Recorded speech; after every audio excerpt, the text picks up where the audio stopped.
Hello friends, welcome to knowledge runner.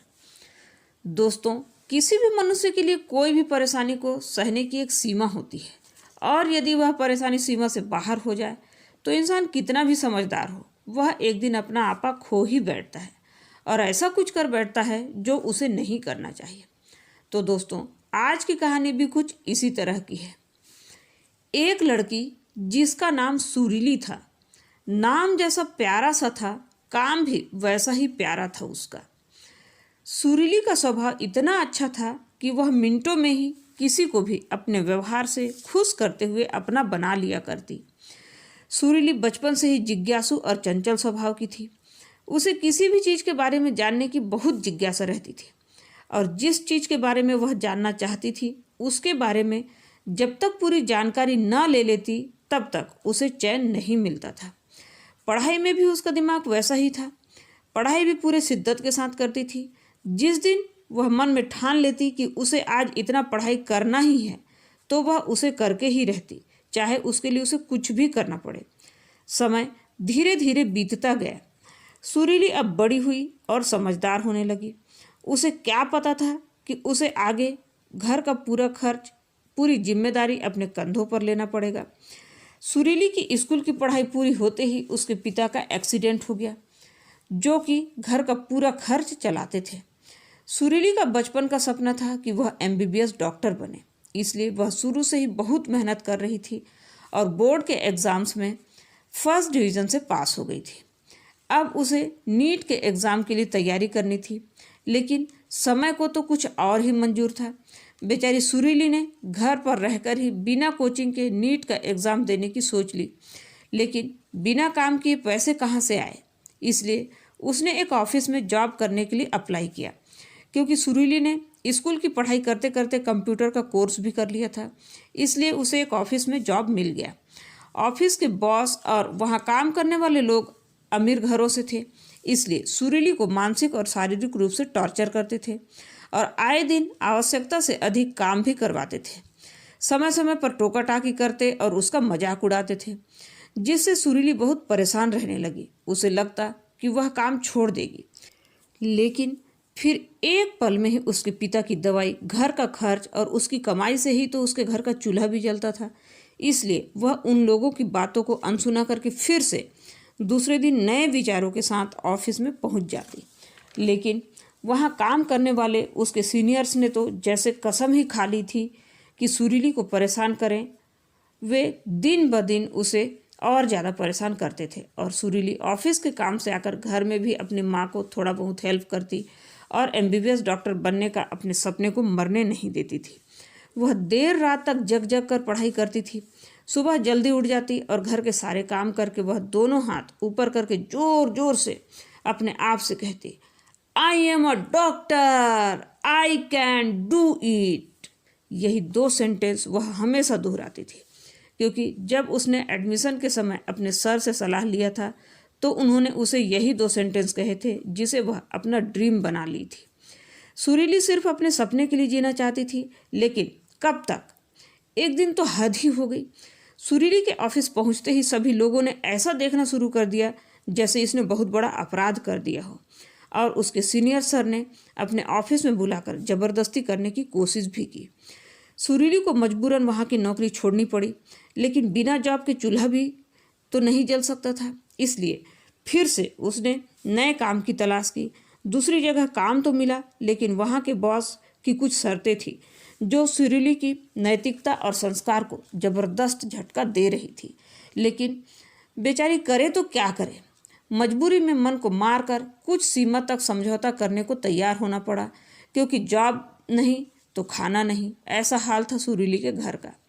सुरीली boss की बदतमीजी से रोज रोज परेशान रहने लगी और रोज ही घर आकर जहर पीकर मरने की सोचती रहती, लेकिन बेबस माँ बाप की सूरतें ऐसा करने को उसे रोकती रहती। उसी बीच वह दूसरा काम भी ढूंढती रही। काम तो दूसरा नहीं मिला, लेकिन एक लड़का मिला जो MBBS में अभी अभी एडमिशन लिया था। उसने सुरीली की सारी बातें सुनी तो उसने वादा किया कि वह उसे शाम को रोज 4 से 5 घंटा पढ़ाया करेगा ताकि उसका नीट का एग्ज़ाम क्लियर हो सके। सुरीली अब उसका बॉस क्या कर रहा है उस पर ध्यान न देते हुए अपना काम करके अपनी पढ़ाई में ज़्यादा फोकस करने लगी। अब सुरीली पूरी ईमानदारी से अपने बॉस के गलत इरादे का बिना किसी विरोध के सम्मान के साथ काम करने लगी और बिना किसी शिकायत के अपनी पढ़ाई में ज़्यादा फोकस करने लगी।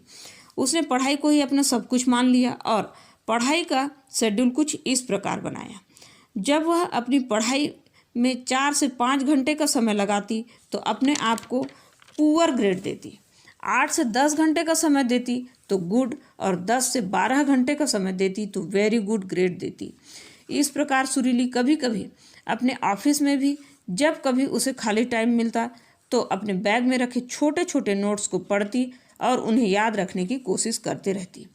समय बीतता गया, नीट के एग्ज़ाम्स हो गए, रिजल्ट आया तो सुरीली का सिलेक्शन MBBS में नहीं हो पाया।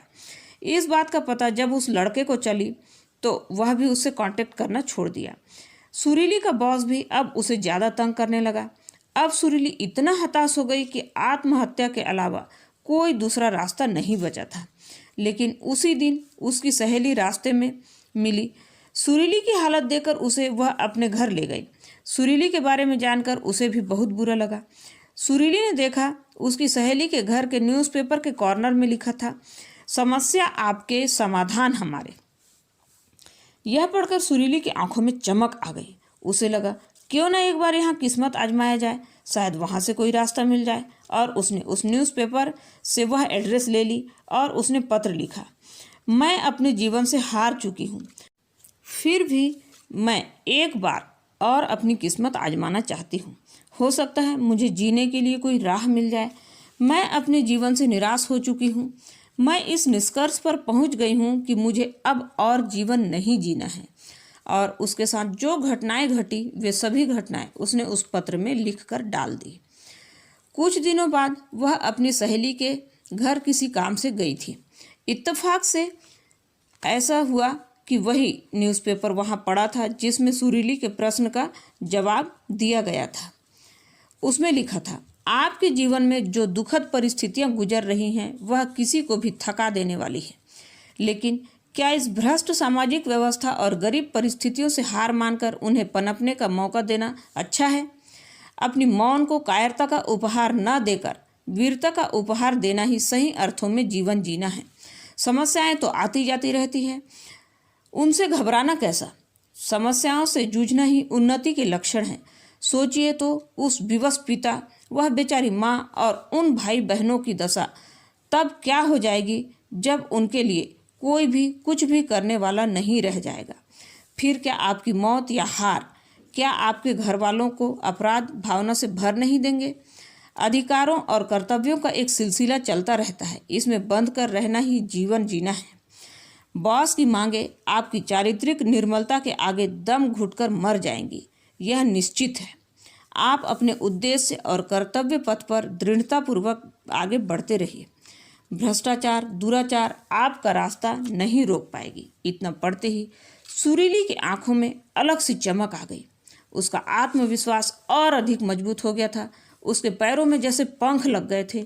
वह दौड़ी दौड़ी अपने घर आई और मन ही मन अपने माता पिता से माफ़ी मांगी कि यदि आज उसने जल्दबाजी में आत्महत्या जैसे गलती कर बैठती तो कितना बड़ा अनर्थ हो जाता। और उसने अपने मन में दृढ़ विश्वास के साथ फिर से दूसरे काम की तलाश में निकल गई। इस बार वह किसी के घर काम करने की सोची ताकि कम समय में ज़्यादा पैसे मिले और पढ़ाई के लिए भी उसे समय अधिक मिल सके। लेकिन होनी को कोई नहीं टाल सकता। सुरीली जिस घर में काम करने जाती वहाँ की मालकिन इतनी बुरी थी कि वह सुरीली का काम और बढ़ा दिया करती। फिर भी सुरीली उसे कोई जवाब नहीं देती थी और अपना काम ईमानदारी के साथ करके वापस अपने घर आकर अपने घर का काम भी पूरा करती और अपनी पढ़ाई भी करती। लेकिन इस बार पिछली बार से ज़्यादा टाइम पढ़ाई में लगाती और काम करते समय या सोते समय जब भी किसी चीज़ को याद करती और याद नहीं आता तो उसी समय जाकर किताब खोलकर पहले याद करती, उसके बाद काम किया करती, जिससे उसका याद रखने की शक्ति और अधिक तेज हो गई थी। और इस बार जब सुरीली ने नीट का एग्ज़ाम्स दिया तो वह स्टेट में फर्स्ट रैंक से पास हो गई। सभी कोचिंग वालों ने चेक किया कि इस रोल नंबर से तो कोई भी उनके कोचिंग में नहीं पढ़ता, तो वे हैरान रह गए, ये है कौन? तब वही लड़का सुरीली का नाम न्यूज़पेपर में छपवाया जिसने उसे पहले पढ़ाने का वादा किया था और बाद में साथ छोड़कर चला गया। बाद में वह स्वयं सुरीली से माफ़ी मांगने आया और अब सुरीली ने MBBS की पढ़ाई के लिए एडमिशन भी ले लिया और गवर्नमेंट की ओर से उसके पिता को पेंशन भी मिलने लगा और सुरीली को स्कॉलरशिप भी मिलने लगी, जिससे उनके घर का खर्च भी चलने लगा और सुरीली की पढ़ाई भी पूरी होने लगी। जब सुरीली MBBS डॉक्टर की पढ़ाई पूरी कर ली तो उसे गोल्ड मेडल का पुरस्कार भी मिला। सुरीली ने अपने जीवन में बहुत सारी परेशानियां देखी थी, इसलिए उसने ऐसे जगह में हॉस्पिटल खोला जहां ज़रूरतमंद लोगों का इलाज सही समय में किया जा सके। जितने लोगों ने सुरीली के साथ गलत व्यवहार किया, एक दिन सभी लोगों को सुरीली के हॉस्पिटल में जाकर इलाज कराना पड़ा, लेकिन सुरीली ने मानवता के साथ उनका इलाज किया। उन्हें बिल्कुल भी यह एहसास नहीं होने दिया कि उन्होंने उसके साथ कितना बुरा व्यवहार किया था। लेकिन सुरीली जितना अच्छा व्यवहार उनके साथ करती, उन्हें अपने द्वारा किए गए व्यवहार कांटों की तरह चुभते रहते और वे बात बात पर सुरीली से माफ़ी मांगते। लेकिन सुरीली ने उन्हें सहज ही माफ़ कर दिया और उन्हें सिर्फ यही कहा कि आगे से किसी के साथ भी ऐसा बुरा व्यवहार न करें। तो दोस्तों, सुरीली का यह प्रयास, यह स्ट्रगल आप लोगों को कैसे लगा कमेंट बॉक्स में ज़रूर बताइएगा। और यह वीडियो वास्तव में आपके दिल को छू देने वाली लगी तो लाइक ज़रूर करें, और आप इस चैनल में नए हैं तो प्लीज़ सब्सक्राइब ज़रूर करें, और जिसने सब्सक्राइब कर दिया है उसे बहुत बहुत धन्यवाद। मिलते हैं इसी प्रकार दिल को दहला देने वाली स्टोरी के साथ नेक्स्ट वीडियो में। तब तक के लिए टेक केयर, बाय।